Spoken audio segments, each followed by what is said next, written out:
Hey, what's up you guys? Welcome back to another video. Andrew here at Nexus Jiu-Jitsu in Folsom. My buddy Skyler. Again, if you have been watching my videos lately, you know I have a retainer in to fix all my teeth. So I sound a little funny, but it'll only be a couple months and then this thing will be out. So I'm doing another request. I had a request from one of the subscribers, thank you guys, to do a toe hold video. Now this video isn't going to be just about the toe hold, but there will be a toe hold in the motion. We're going to work with double outside ashi and look at the outside heel hook, how to regain the heel if they slip the heel, and then how the toe hold and the knee bar play into that as well. When you're playing leg locks or arm bars, any joint locks, all of the defense of the person you're attacking comes from their free leg, right? So sometimes we can make that aspect of the game a liability for them. So if you're attacking my right leg, my only defense with my right leg is how strong my hamstring curl is, or how strong my leg extension, or my foot pulling up.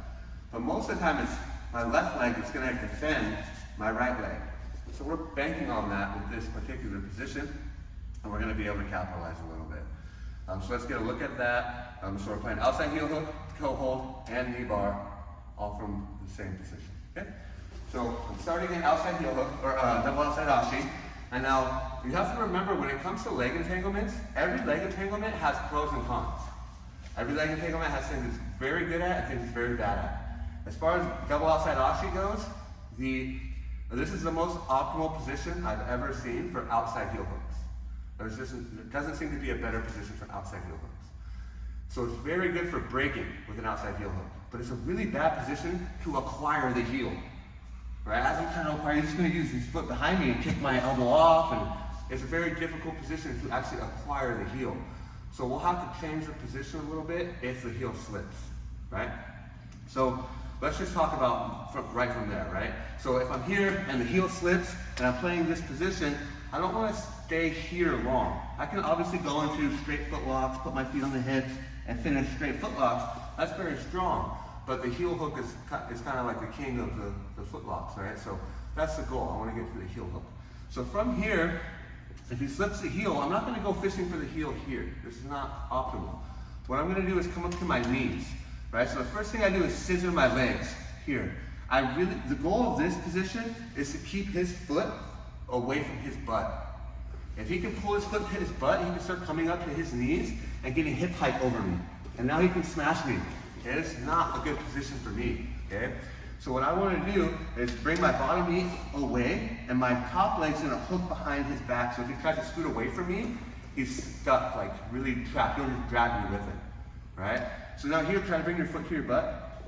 He can't really bring his foot to his butt. So if he tries to come up onto his knee, it's like impossible, right? And that's the goal. I want him stuck here on his butt, okay?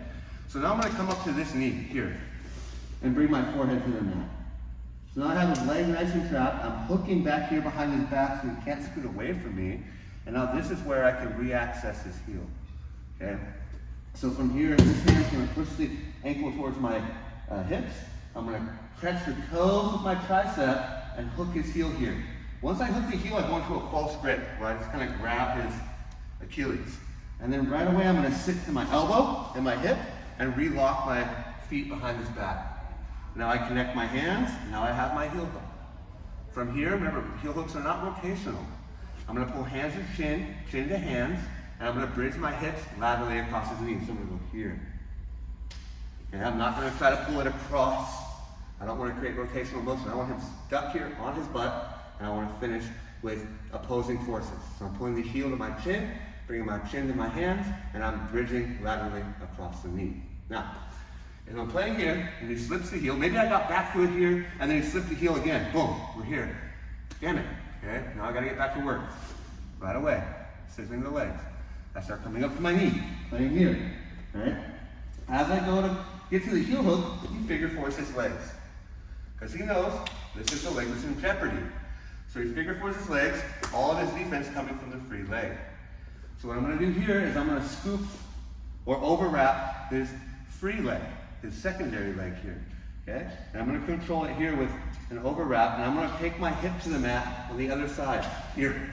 As I get here, I'm going to triangle my legs. So I'm really trapping him in position. Right? Now, it's really hard for him to go anywhere. Okay? Let's get close to that. So I'm playing here. I have this overwrap, and this is where my toe hold is. Right here. Okay? When you go toe hold, think of the length of the lever. Right? I'm not going to grab by the ankle. My middle finger is going to grab right along the knuckle line of his toes. And I'm going to squeeze right on those toes, on that toe line here. My other hand's going to go around and grab my own wrist. And now here's where I can play my breaks. I actually don't like to use my thumb here. I like to keep it kind of hooked around. And I go here. Now, a lot of the break force is going to come from my wrists rolling. Okay? I use my wrist here, and what I want to do is my elbow that's around his ankle is going to pull the heel up, and my hand that's on the toes is going to push the toes down. So I want to create opposing forces here. Think about trying to tear a piece of paper with one hand. It's not going to work well. You have to use opposing forces, and it's very easy. Same thing when you're breaking with a toe hold. I can't have both forces going in the same direction. This elbow is going to pull away, and this hand is going to push down here. And that's how you get breaking forces. How I add to that force is using my head, right? And so what you hear a lot of coaches say is put their toes in their butt, and that is not wrong. Okay? I go here, I use my forehead, and I try to put his toes right into his butt. Okay? And that's how I get really good breaks here. Okay?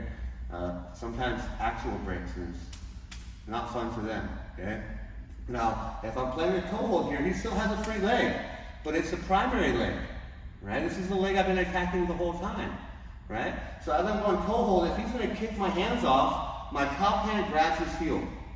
Here. And I pull his foot behind my armpit and wrap my elbow around his ankle. I like to just put my fist right on the calf. You can also put your hand on your own hip. And now here, I'm going to correct, right now the angle's a little bit off for his knee. I'm going to correct the angle a little bit and push off of him here so that I face my hips directly into his knee. And now to finish, I flare my knees wide, and bridge my hips. And I get really, really strong knee bars, right? Okay, sorry, my storage was full again, my phone cut out, but I'm just gonna run through the whole thing again real fast so you can see everything, and then we'll wrap things up. So again, I'm in outside ashi.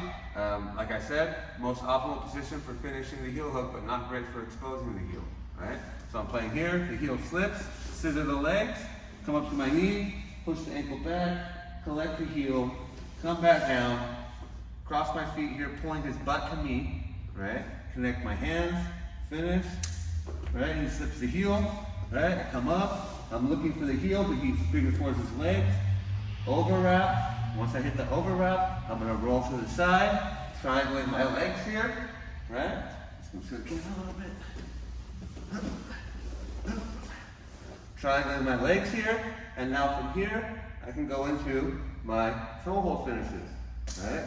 If he takes his free leg, secondary leg, or primary leg, kicks my hands off, I catch the heel, pull it behind my armpit, control his leg with my elbow, little hip escape, getting my hips right in front of his knee, and now here, I flare the knees, hips in, finish arm bar, knee bars. I can go back to toe hold here now. He could try to kick my hands off. He can't get his leg out because my elbow trapping it. So now I can finish him with the toe hold again from here. So, all of that, everything we just did is all available from double outside ashi. Really strong position. The request was for a toe hold video. This wasn't exactly a toe hold video, but there was a toe hold in it. When it comes to the toe hold, make sure you're using opposing forces, and you'll get stronger and easier breaks. From the double outside ashi, really great position to finish the heel hook. Not good for exposing the heel, so we have to scissor the legs, come up to our knees, recapture the heel, then we can go back to work on our heel hook finishes. If they figure four the legs, overwrap, go for that toe hold. If they use their primary leg, their free leg, at that moment to kick your hands off, you can go right into knee bars and finish in any number of ways. No matter what they're doing, they're just jumping out of one dangerous position into another, right? So it's pretty easy there. I think it's a solid trilemma, may even be a quadlemma, but either way, every motion they get out of puts them into a deeper, worse motion. So if you like the video, click that thumbs up. If you haven't subscribed yet, go ahead and subscribe. If you have any questions, concerns, comments, things you'd like to see in the future, throw it down there in the comments. Again, it's my buddy Skyler. I'm Andrew over here at Nexus Jiu-Jitsu in Folsom. Try it out, let me know how it goes, and yeah, I'll see you in the next one.